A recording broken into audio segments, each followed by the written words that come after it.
నా ప్రియమైన దేశవాసులారా, నమస్కారం. మన్ కీ బాత్ కార్యక్రమంలో మరోసారి మీతో కలవటం నాకు చాలా సంతోషంగా ఉంది. దేశంలోని వివిధ ప్రాంతాలకు చెందిన ప్రజలు దేశం కోసం, సమాజ ప్రయోజనం కోసం అనేకంగా అద్భుతమైన పనులు ఎన్నెన్నో చేస్తున్నారు. వాటి గూర్చి విన్నప్పుడు మనకు కొత్త స్ఫూర్తి కలుగుతుంది. అవును కదా? అథ్లెటిక్స్లో దేశం సాధించిన ప్రేరణాత్మకమైన ఘనతతో నేను ఈరోజు ఈ మన్ కీ బాత్ కార్యక్రమాన్ని ఆరంభిస్తున్నాను. కొన్ని రోజుల క్రితం జార్ఖండ్లోని రాంచీలో జాతీయ సీనియర్ అథ్లెటిక్స్ ఫెడరేషన్ పోటీలు జరిగాయి. దీంట్లో దేశంలోని వివిధ ప్రాంతాల నుంచి దాదాపు 800 మంది అథ్లెట్లు పాల్గొన్నారు. ఈ సందర్భంగా 4 వేర్వేరు ఈవెంట్లలో 4 జాతీయ రికార్డుల్ని నెలకొల్పారు మన అథ్లెట్లు. గురీందర్ వీర్ సింగ్, విశాల్ టీకే, తేజస్విన్ శంకర్, దేవ్ మీనా, కుల్దీప్ కుమార్ వీరంతా ఈ ఘనత సాధించారు. ఈ మిత్రులు వివిధ విభాగాల్లో కొత్త రికార్డుల్ని నెలకొల్పారు. ముందుగా వారందరికీ నా అభినందనలు. మిత్రులారా, దేశవ్యాప్తంగా ఎక్కువగా చర్చల్లో ఉన్న ఈవెంట్ 100 మీటర్ల పరుగు పందెం. కేవలం 2 రోజుల్లోనే పురుషుల 100 మీటర్ల పరుగు పందెంలో జాతీయ స్థాయిలో పాత రికార్డుల్ని 3 సార్లు అధిగమించారు. ఈ రికార్డు సాధించిన 2 అథ్లెట్లు గురీందర్ వీర్ సింగ్, అనిమేష్ కుజూర్. ఈసారి మన్ కీ బాత్లో ఈ 2 అథ్లెట్లతో మాట్లాడాలి అనుకున్నాను. అథ్లెటిక్స్లో దేశం సాధించిన ప్రేరణాత్మకమైన ఘనతతో నేను ఈరోజు ఈ కార్యక్రమాన్ని ప్రారంభిస్తాను. అనిమేష్ గారు నమస్కారం. గురీందర్ వీర్ గారు మీకు కూడా నమస్కారం. సత్ శ్రీ అకాల్. నమస్కారం సార్. సోదరులారా, మీరు ఒక గొప్ప ఘనత సాధించారు. మీ జంట కూడా అద్భుతంగా పనిచేసింది. మనం సంగీతంలో జుగల్బందీని చూశాం, కానీ ఇప్పుడు పోటీల్లో కూడా జుగల్బందీ ఉంది. ఇందులో ఒకరు సవాల్ విసురుతారు, మరొకరు దాన్ని స్వీకరిస్తారు. ఆ తర్వాత మరోసారి కూడా ఇలాగే చేస్తారు. మిత్రులారా, మీ విషయం చాలా ఆసక్తికరంగా ఉంది.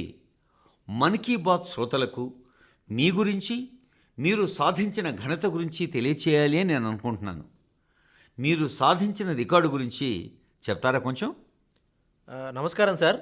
నా పేరు అనిమేష్ కుజూర్. నేను 200 మీటర్లు, 400 మీటర్ల పరుగు పందాలలో జాతీయ రికార్డు సాధించాను సార్. మాది ఛత్తీస్గఢ్ సార్.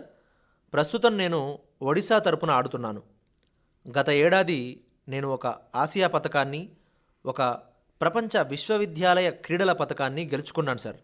నేను 2021లో పాఠశాల విద్య పూర్తి చేశాక అథ్లెటిక్స్ ప్రారంభించాను సార్.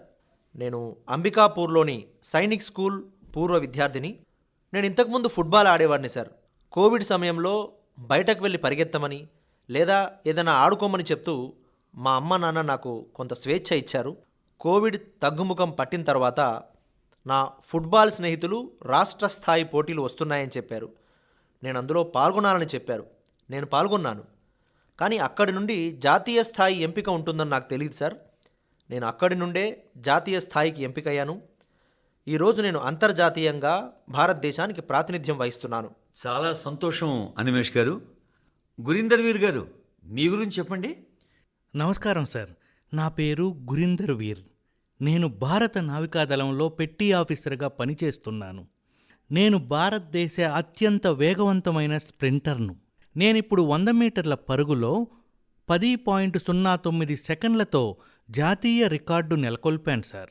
10.1 సెకండ్లలోపు పరుగు పూర్తి చేసిన మొదటి భారతీయుడిని నేనే. నేను ట్రాకు పైన, అలాగే యూనిఫాములో కూడా నా దేశానికి సేవ చేయాలని ప్రయత్నిస్తున్నాను. మా నాన్నగారు, మా తాతగారు ఇద్దరూ కూడా క్రీడాకారులే సార్. దీపావళి, నూతన సంవత్సరం వంటి పండుగలు వచ్చినప్పుడు మేం మా ఇంటిని శుభ్రం చేసుకోవటంతో పాటు మా నాన్నగారి ట్రోఫీలను, పథకాలను శుభ్రం చేసేవాడిని. నాకు అది చాలా నచ్చేది. నేను ఆ పని చేయడాన్ని చాలా సంతోషంగా భావించేవాడిని. నేను ఏదైనా ట్రోఫీని శుభ్రం చేస్తున్నప్పుడు, నాన్నగారు మీరు ఆ ట్రోఫీని ఎక్కడ గెలిచారు, ఈ పథకాన్ని ఎక్కడ గెలిచారు, ఈ ఫోటో ఎప్పటిది అని ఆయన్ని అడిగేవాడిని. అప్పుడు ఆయన, నేను క్రీడల్లో పాల్గొనటానికి వెళ్ళాను, ఇదిగో ఈ జాతీయ పథకాన్ని గెలిచాను, చూడు మన జట్టుని గెలిపించాను అని తన కథ చెప్పేవారు. అప్పుడు నేను కూడా క్రీడలు ఆడాలనుకుంటున్నానని ఆయనతో చెప్పేవాడిని. ఆయన ఉదయాన్నే పరుగుకు వెళ్ళేవారు. నన్ను కూడా ఆయనతో పాటు తీసుకెళ్ళమని అడిగేవాణ్ణి. దాంతో ఆయన నన్ను తీసుకెళ్లటం ప్రారంభించారు. ఆటలలో ఆయన నేర్చుకున్నదంతా నాకు నేర్పించడం ప్రారంభించారు. అలాగే నాకు కూడా ఆసక్తి కలగటం మొదలైంది. ఉసేన్ బోల్ట్ ప్రపంచ రికార్డు నెలకొల్పటం నేను చూశాను. ఇదొక సరదా కథ. నేను టీవీ చూస్తుండగా మా అమ్మ, బాబు చదువుకునే సమయం అయింది, నువ్వు చదువుకోవాలి అని టీవీ ఆపేసింది. అప్పుడు నేను, పర్వాలేదమ్మా, నన్ను టీవీ చూడనివ్వకు, కానీ ఏదో ఒకరోజు నీ గురీందర్ పరిగెత్తడం చూడటం కోసం నువ్వే టీవీలో వెతుకుతావు అని అన్నాను. అందుకే మా అమ్మ నన్ను టీవీలో పరిగెత్తడం చూసినప్పుడు నాకు చాలా సంతోషంగా అనిపిస్తుంది. వావ్ వావ్ సోదరా, ఈ విషయం చాలా గొప్పగా ఉంది. అవును సార్, మేము మధ్యతరగతి కుటుంబానికి చెందిన వాళ్ళం. మా నాన్నగారు కూడా వాలీబాల్ ఆడేవారు. ఇంట్లో సమస్యల వల్ల ఆయన ఆటలు మానేశారు. ఆయన కల నెరవేరలేదు. కాబట్టి తన కొడుకు ఆ కల నెరవేర్చాలని ఆయన కోరుకున్నారు. అందుకే నేను ఆయనతో మాట్లాడేవాడిని. అప్పుడు మిల్కా సింగ్ చాలా కష్టపడ్డారని వినేవాడిని. నేను కూడా ఆయన కలను నెరవేరుస్తానని ఆయనతో చెప్పేవాడిని. అప్పుడు మా నాన్న, కలలు అలా నెరవేరవు, దానికోసం చాలా కష్టపడాలి, గురీందర్ నువ్వు చాలా కష్టపడాలి అని చెప్పేవారు. మిల్కా సింగ్ గారు తన కఠోర సాధనలో ఎండలో పరిగెత్తేవారు, రక్తం కక్కేవారు. ఆయన రోజంతా శిక్షణ తీసుకునేవారు. అలా విన్న విషయాలు నాకు ఎంతో స్ఫూర్తినిచ్చేవి. నేను పరిగెత్తితే మన దేశం కోసం పథకం గెలవాలని మా నాన్నగారు నాకు స్ఫూర్తినిచ్చేవారు. ఇంకో విషయం కూడా జరిగింది. నేను 100 మీటర్ల ఈవెంట్ను ఎంచుకున్నప్పుడు అందరూ నాతో, సోదరా నువ్వు ఈ 100 మీటర్ల పోటీకి వెళ్ళకు, 100 మీటర్లు భారతీయులకు సరిపోయే ఈవెంట్ కాదు, భారతీయుల శరీరం 100 మీటర్ల పరుగు పోటీలకు తగ్గట్టు తయారు కాలేదు అని చెప్పేవారు. అందుకే మా నాన్నగారు ఎప్పుడు, గురీందర్ మనము దీన్ని ఎంచుకున్నాం, దాని నుండి ఇక వెనుకడుగు వేయం అని చెప్పేవారు. ఇది చేయలేమని చెప్పేవారితో సవాలు చేసి గెలిచి చూపించాలని మా నాన్నగారు నాకు చెప్పేవారు. గురీందర్ నువ్వు చేస్తావు, నీపై నాకు నమ్మకం ఉంది అనేవారు. అందుకే మా నాన్నగారు నాపై ఆ నమ్మకం ఉంచినప్పుడు నేను ఆ నమ్మకాన్ని నా ధైర్యంగా మార్చుకొని ముందుకు సాగాను. ఈరోజు నేను ప్రతి భారతీయుడిని ఇండియన్ స్ప్రింట్ చేయమని చెప్తున్నాను. చూడండి, మీరిద్దరూ చాలా గొప్ప పని చేశారు. కేవలం 2 రోజుల్లోనే 3 సార్లు పాత జాతీయ రికార్డును అధిగమించారు. గురీందర్ వీర్ చెప్పినట్టుగా 100 మీటర్ల పరుగు పందెంలో భారతీయులకు ఈ పనికి తగిన శరీరం లేదు అని ప్రజలు అంటారు. ఇన్ని కష్టాలు ఉన్నప్పటికీ మీరు ఎంత కష్టపడ్డారో. మీ ఇద్దరి నుంచి నేను కొన్ని విషయాలు తెలుసుకోవాలి అనుకుంటున్నాను. మన్ కీ బాత్ శ్రోతలు కూడా మీ అభిరుచులు ఏమిటి, మీ పట్టుదల ఏమిటి, మీ ఆలోచనలు ఏమిటి, ఇంత మీరు ఎలా సాధించారు, ఎంత కష్టమైందో ఇది. మరి ఈ విషయాలన్నీ మీ నుంచి ప్రత్యక్షంగా తెలుసుకోవాలి అనుకుంటున్నారు. గురీందర్ వీర్ మీరు చెప్పండి. సార్, నేను మొదట్లో చాలా పోరాటం చేశాను. నేను సరైన పని చేస్తున్నానా, సరైన ఎంపిక చేసుకున్నానా అని చాలాసార్లు సందేహించాను. ఎందుకంటే ప్రతిసారీ గెలవలేం, కొన్నిసార్లు నేర్చుకుంటాం. నేను ఓడిపోయినప్పుడు, నేను సరిగ్గా రాణించినప్పుడు, నాకు గాయమైనప్పుడు నా కుటుంబ సభ్యులు నన్ను ప్రోత్సహిస్తూ, గురీందర్ పర్వాలేదు, ఒకరోజు చెడుగా గడిచినా, 1 సంవత్సరం చెడుగా గడిచినా అది నీ జీవితాన్ని పాడు చేయదు, నువ్వు కలలు కనటం ఆపవద్దు అని చెప్పేవారు. నువ్వే చేయలేకపోతే ఇంకెవరు చేయగలరు అని నా కోచ్ కూడా నాకు నేర్పించారు. మన సమాజం, మన చుట్టూ ఉన్నవాళ్ళు మనల్ని ప్రోత్సహించినప్పుడు మన ప్రేరణ ఎప్పటికీ సడలదు. బాగా చెప్పారు. అనిమేష్ గారు మీరు చెప్పండి. సార్, నేను 2021లో అథ్లెటిక్స్ ప్రారంభించినప్పుడు అందరూ నాతో, చూడు అనిమేష్, ఇది కొత్త రంగం, నువ్వు దీన్ని చేయగలవా లేదా అని అడిగేవారు. అప్పుడు నేను వారితో చెప్పాను, నేను ఈ రంగంలోకి అడుగు పెట్టాను కాబట్టి నేను తప్పకుండా చేసి చూపిస్తానని. మా నాన్నగారు కూడా నాతో అన్నారు, నువ్వు ఈ రంగంలోకి అడుగు పెట్టాక ఎప్పుడూ వెనక్కి తిరిగి చూడకు అని. ఎందుకంటే ఇది చేయాలి అది చేయాలి అని అందరూ అనుకుంటారు, కానీ చేసి చూపించేవారు చాలా తక్కువ మంది ఉంటారు. నువ్వు ఇప్పుడే ఈ రంగంలోకి అడుగు పెట్టావు కాబట్టి దీనికే కట్టుబడి ఉండు, దీంట్లోనే ముందుకు సాగిపో అని చెప్పేవారు. నీకు మేము అన్ని సౌకర్యాలు కల్పిస్తాం, ప్రతి విషయంలోనూ నీకు అండగా ఉంటాం, కుటుంబ మద్దతు, ఆర్థిక సహాయం అన్నీ చేస్తాం. కేవలం కష్టపడి పనిచేసి భారతీయులు కూడా పరిగెత్తగలరని ప్రపంచానికి చూపించు చాలు అనేవారు. ఎందుకంటే భారతీయుల జన్యువులు 10 సెకండ్ల లోపు లేదా 10.1 సెకండ్ల లోపు పరిగెత్తేంత గొప్పవి కావని, లేదా వారు స్ప్రింట్ చేయలేరని జనం నాతో అనేవారు. కానీ ఇప్పుడు భారతీయులు కూడా అది చేయగలరు అని మేమిద్దరం నిరూపించాం. ఇది మాకంత కష్టం కాదు సార్, మేం కూడా ఏదైనా చేయగలం. కాబట్టి సార్, ఈ విషయాలన్నీ నన్ను చాలా ప్రోత్సహిస్తున్నాయి. మేం శిక్షణ పొందుతున్న కొద్దీ మా టైమింగ్లను మరింత ఎక్కువగా మెరుగుపరుస్తున్నాం. భారతీయులు కూడా ఇది చేయగలరు అని అందరూ గమనిస్తున్నారు. మేము ఇంకా ఎక్కువ సాధిస్తాం సార్. ఇప్పుడు మేమిద్దరం కామన్వెల్త్ గేమ్స్కి కూడా ఎంపికయ్యాం. అక్కడ జరగబోయే పోటీల్లో మరింత మెరుగ్గా రాణిస్తామని నాకు నమ్మకం ఉంది సార్. అనిమేష్, గురీందర్, ఇక్కడ నాకు ఆసక్తి ఉంది, ప్రజలకు కూడా ఉంటుంది సహజంగా. మీరిద్దరూ మంచి స్నేహితులు అని నేను విన్నాను. నేను మీ రికార్డును బ్రేక్ చేస్తే నేను మీ రికార్డును బ్రేక్ చేస్తాను అని మీరిద్దరూ పరస్పరం అనుకున్నారా? అనిమేష్, ముందు మీరు చెప్పండి. సార్, మొదటి రికార్డు 10.18 సెకండ్లు, అది నాదే సార్. ఆ తర్వాత సెమీఫైనల్లో గురీందర్ వీర్ భయ్యా 10.17 సెకండ్లతో దాన్ని బద్దలు కొట్టారు. తర్వాత రెండో సెమీఫైనల్లో నేను 10.15తో దాన్ని అధిగమించాను. ఆ సమయంలో నా సెమీఫైనల్ జరిగినప్పుడు, అవును పర్వాలేదు, ఈరోజు రికార్డు బద్దలైంది, మనిద్దరం కలిసి చేశాం అని మేమిద్దరం చాలా సంతోషించాం సార్. ఎందుకంటే ఆ సమయంలో గేమ్స్లో ఒకరిపై ఒకరికి తీవ్రమైన పోటీ ఉండేది. కానీ మేమిద్దరం అప్పటికే దృఢ నిశ్చయంతో ఉన్నాం. అంతకుముందు మేమిద్దరం పోటీల కోసం సౌదీ అరేబియా కూడా వెళ్ళాం సార్. అక్కడ మేమిద్దరం రూమ్మేట్స్గా ఉండేవాళ్ళం. అక్కడే మేమిద్దరం మన భారతదేశ స్ప్రింటింగ్ను ముందుకు తీసుకెళ్ళాలి, ఆ విషయం మన చేతుల్లోనే ఉంది అని, మనం ఏది చేసినా అది ఇతరులకు స్ఫూర్తినిస్తుంది అని మాట్లాడుకునేవాళ్ళం. చాలా బాగుంది. గురీందర్ వీర్ గారు, మీరేం చెప్పాలి అనుకుంటున్నారు? మేమిద్దరం బాగా పరిగెత్తాలని నిర్ణయించుకున్నాం సార్. అందుకే సార్, మేము ఒకరికొకరం అవసరమైనప్పుడు అండగా నిలబడతాం. మేము వామప్ చేస్తున్నప్పుడు అనిమేష్తో, ఇదిగో ఈ బ్లాక్ సరిగ్గా ఉంది, వెళ్ళి దానిపై కూర్చొని అక్కడ అడుగులు వేయి, మనం ఇక్కడ వామప్ చేద్దాం, వామప్ ఇక్కడ సరిగ్గా చేస్తే మనం ఒకరికొకరు సహాయం చేసుకుంటాం, ఒకరికి ఒకరు సహాయం చేసుకుంటే ఇద్దరికీ లాభం అవుతుంది, మనం కూడా ఇంకా మెరుగుపడతాం అని చెప్పాను. కాబట్టే స్నేహం కూడా అవసరం. కానీ సార్, మేం మైదానం బయట పోటీకి బయట ఉన్నప్పుడు స్నేహితులం, మైదానంలోకి వెళ్ళినప్పుడు ఒకరికి ఒకరం పోటీదారులం అవుతాం. మేము ఇద్దరం ఒకరికంటే ఒకరు వేగంగా పరిగెడతామని అనుకుంటూ ఉంటాం. బాగా చెప్పారు. ఈ పోటీతో మీరు దేశ గౌరవాన్ని పెంచారు, దేశాన్ని భవిష్యత్తులో మరింత ఉన్నత స్థాయికి తీసుకెళ్లేందుకు కృషి చేశారు కూడా. మీరు దీన్ని ఒక సానుకూల స్ఫూర్తితో చేశారు.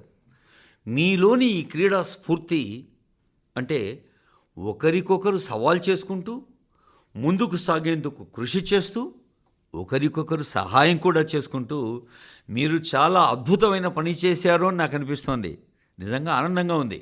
మీ ఇద్దరికీ నా హృదయపూర్వక అభినందనలు, శుభాకాంక్షలు. మీరు మన దేశానికి కీర్తిని కూడా తెస్తారు. మీరు ఇలాగే కష్టపడి పనిచేస్తూ ఉంటే చాలా పురోగతి సాధిస్తారు గ్యారంటీగా, అది నా నమ్మకం. మీకు చాలా చాలా శుభాకాంక్షలు. ధన్యవాదాలు సార్. ధన్యవాదాలు. చాలా చాలా ధన్యవాదాలు. నా ప్రియమైన దేశ ప్రజలారా, ప్రస్తుతం దేశంలోని చాలా ప్రాంతాల్లో చాలా వేడిగా ఉంది. తీవ్రమైన ఎండతో పాటు వేడి గాలులు కూడా వీస్తూ ఉన్నాయి. ఇలాంటి అననుకూల వాతావరణంలో మిమ్మల్ని మీరు ఎంతో జాగ్రత్తగా చూసుకోవాలి. బాగా నీళ్లు తాగుతూ ఉండండి. ఒకవేళ తప్పనిసరిగా ఎండలోకి వెళ్లాల్సి వస్తే జాగ్రత్తగా ఉండండి.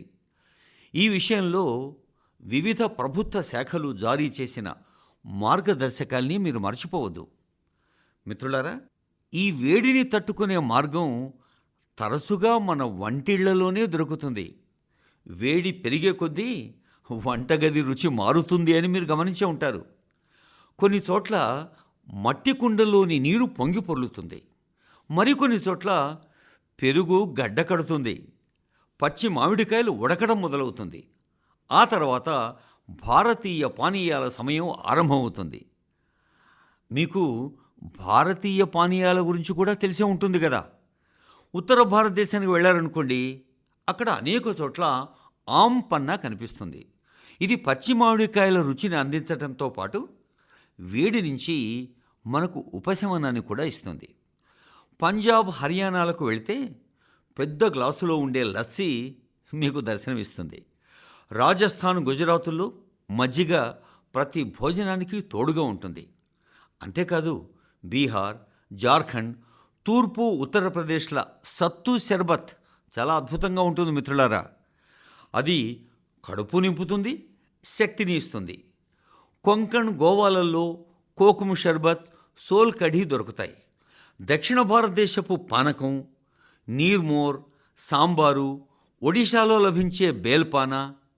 మిత్రులారా, ఇవన్నీ కేవలం పానీయాలు మాత్రమే కాదు, భారతదేశంలోని వివిధ ప్రాంతాల సంప్రదాయాల్లో ఒక అనివార్య భాగం.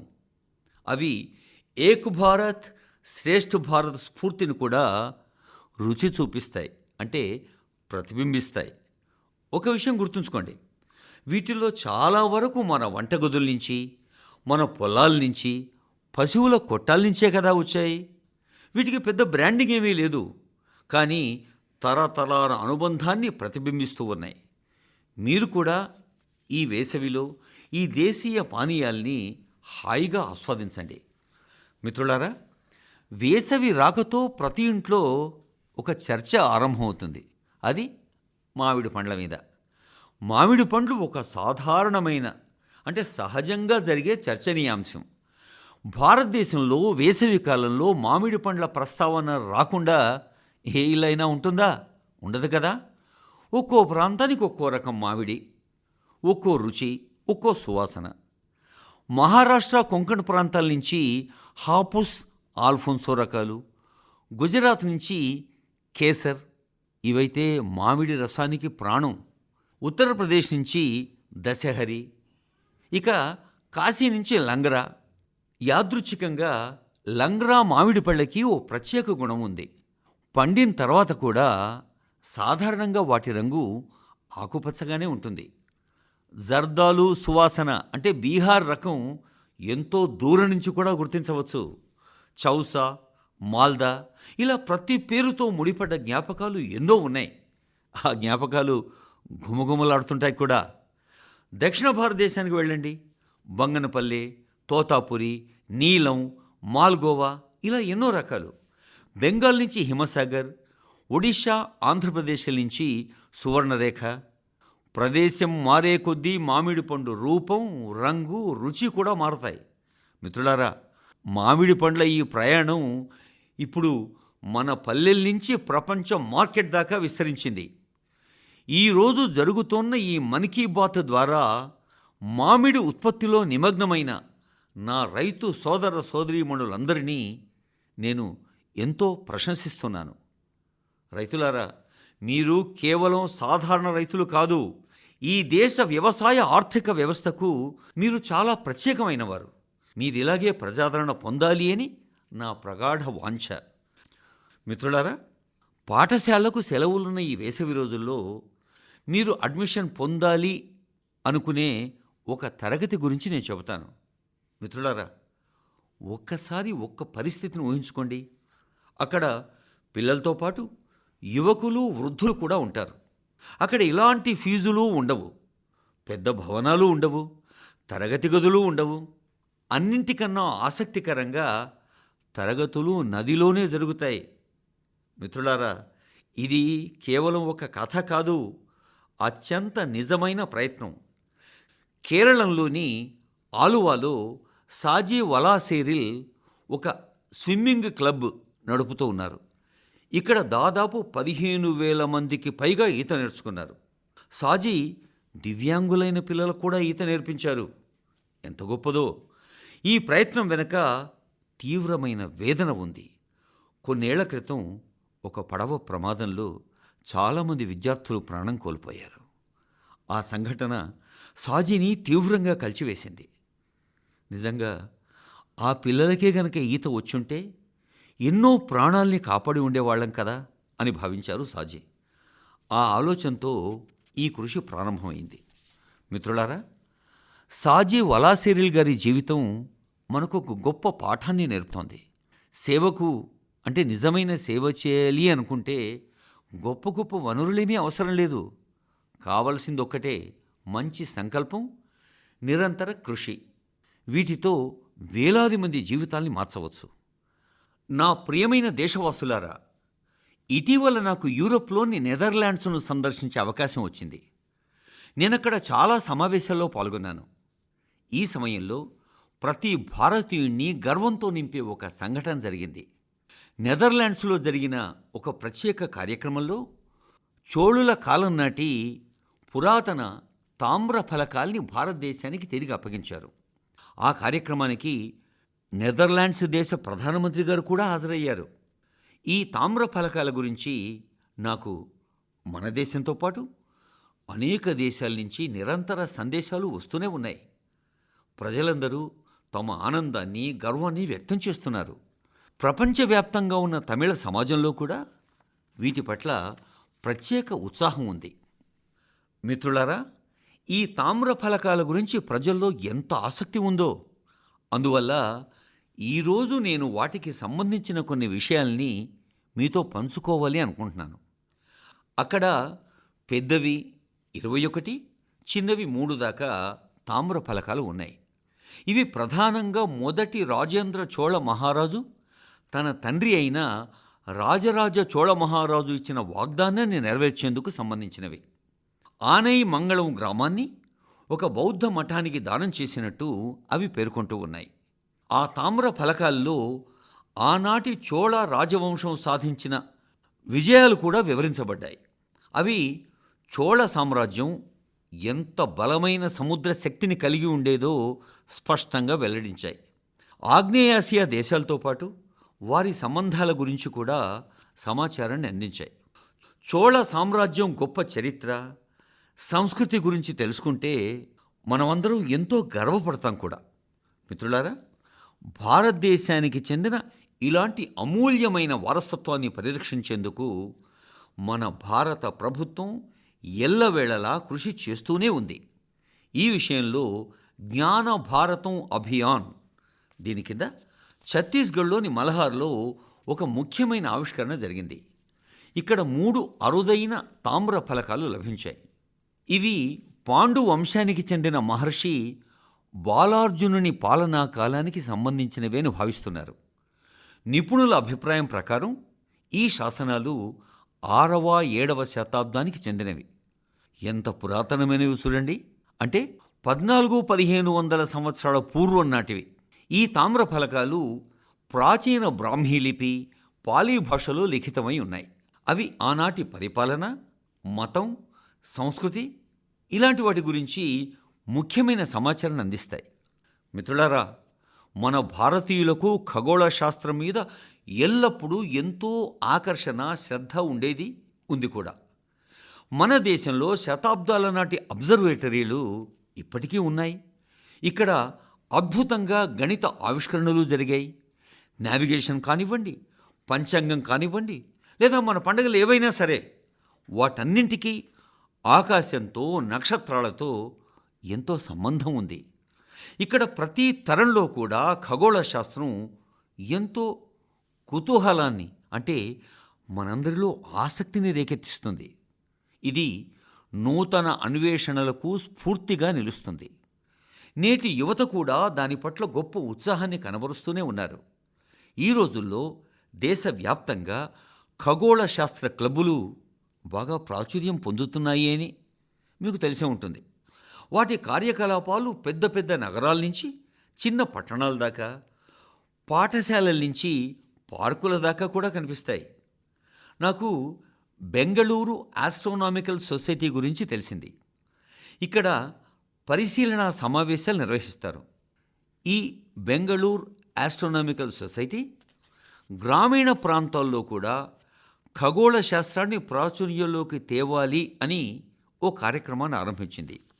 ఖగోళ్ మండల్ అనే బృందం చాలా వినూత్నమైన 30 గంటల కోర్సును ఆరంభించింది.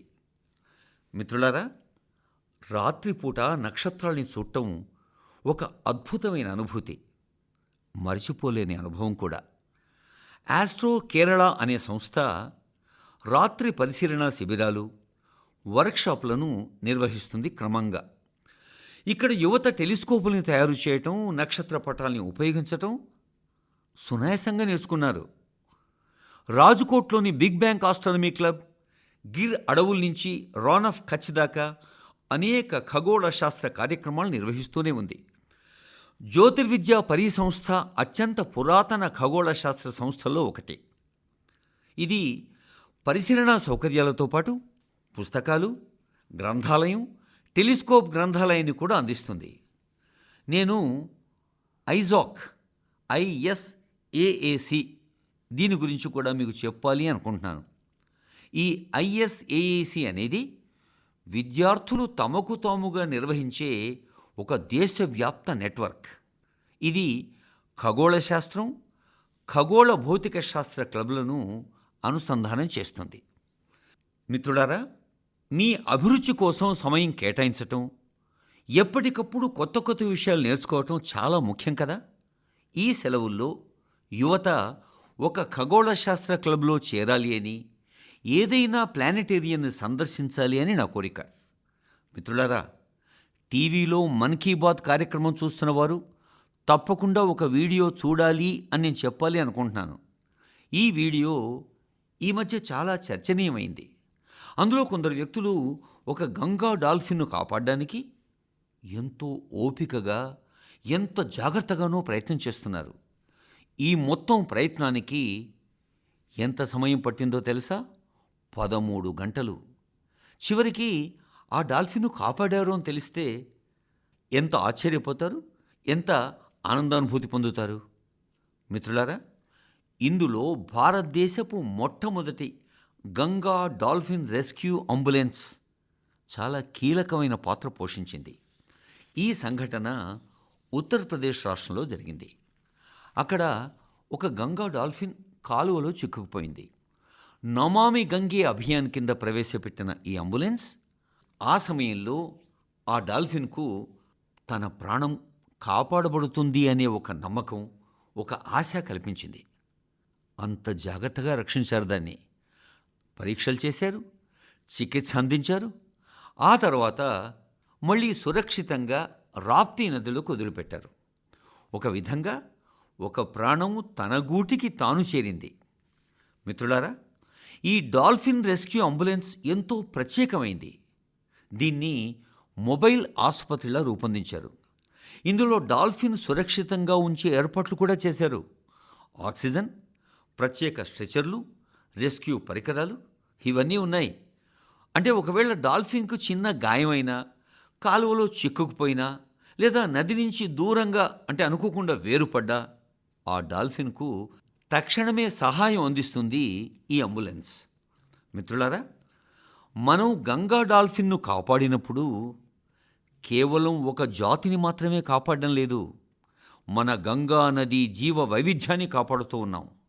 మనం నది సంపూర్ణ జీవ వ్యవస్థను కాపాడి మన భవిష్యత్ తరాల కోసం ఒక అమూల్యమైన సహజ వారసత్వాన్ని అందిస్తూ ఉన్నాం, పరిరక్షిస్తూ ఉన్నాం కూడా.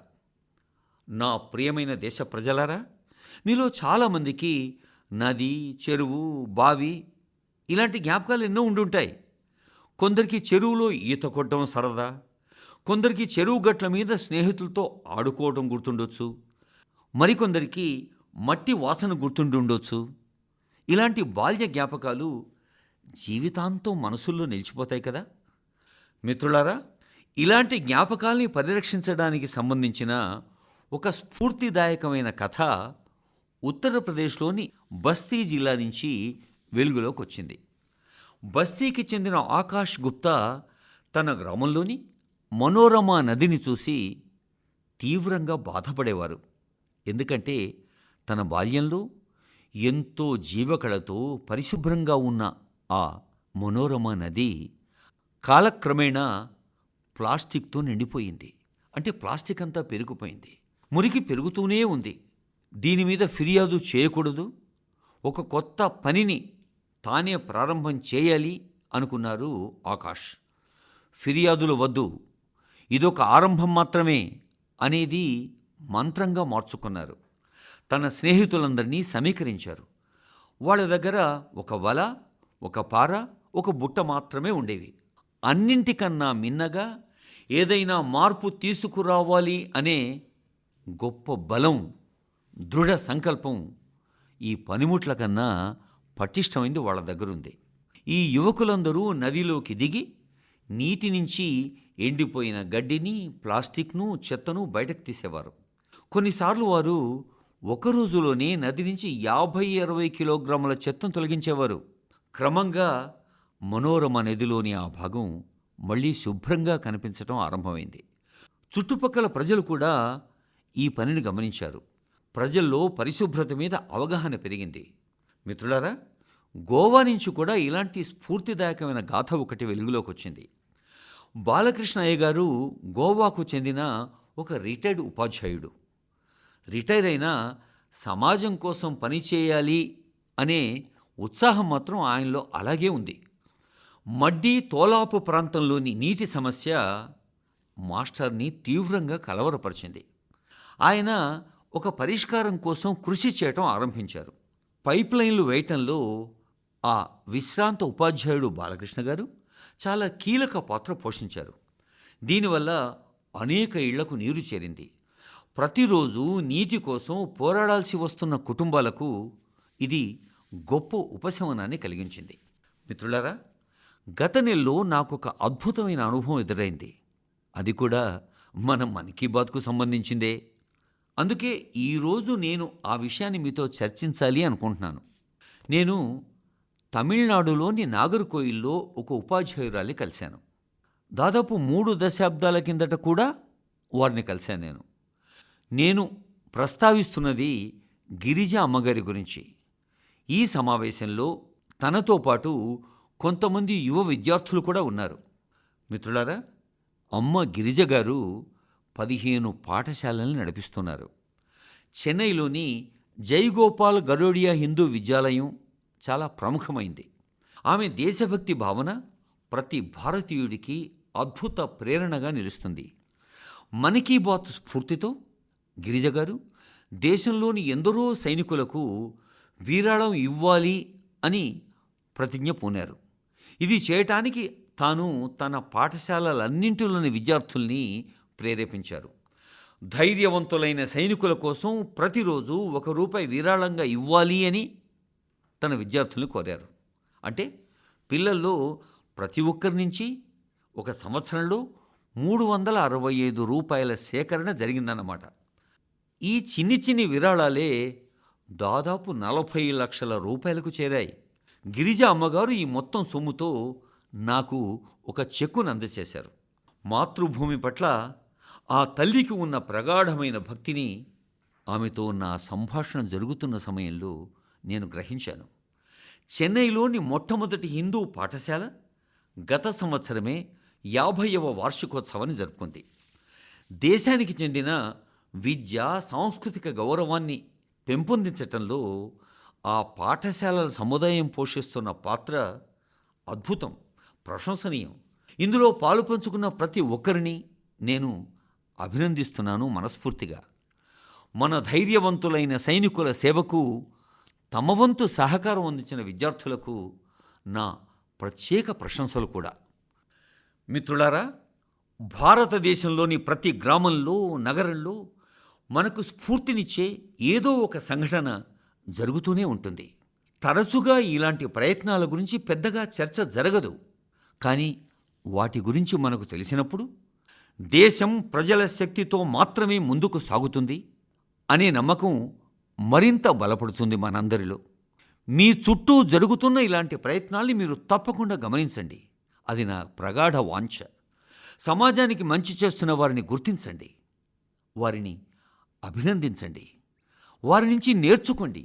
వీలైతే మీరే స్వయంగా ఏదైనా ఒక మంచి పనిలో పాలుపంచుకోండి. వచ్చే నెల మన్ కీ బాత్లో మరికొన్ని స్ఫూర్తిదాయకమైన గాథలతో నేను మిమ్మల్ని మళ్ళీ కలుస్తాను మిత్రులారా. చాలా చాలా ధన్యవాదాలు. నమస్కారం.